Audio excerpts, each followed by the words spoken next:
መጣው እንዴ ስልክ ላውራ አውቀከሩ ሂሳብ እንደመጣ ያወቀች ችጋራም ናት። ሁሌ ሰው ገንዘብ እየበላች በእናትሽ።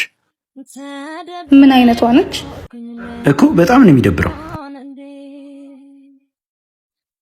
በእናትህ የዛሬን ብቻ ቅበሬ እባክህ ትንሽ ብር ላክልኝ እመልስልሃለሁ። ኧረ እኔ ገንዘብ የለኝም። ታውቃለህ ስራ ተበላሽቶብኝ እንጂ ለማንም እንደማላንስ እኮ።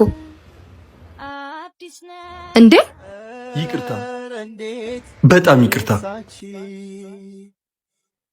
እንዴት ልተዋችሁ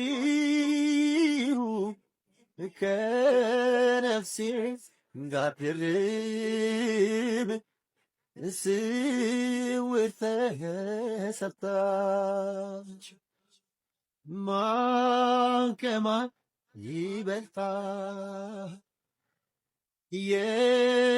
የትኛው ልምረጥ ለካስ ሞት ይሻላል። አረኛም ከፍላለሁ። አዎ ኧረ አያስፈልግም ነበር። እኛም ከፍላለሁ። እኔ ከፍላለሁ።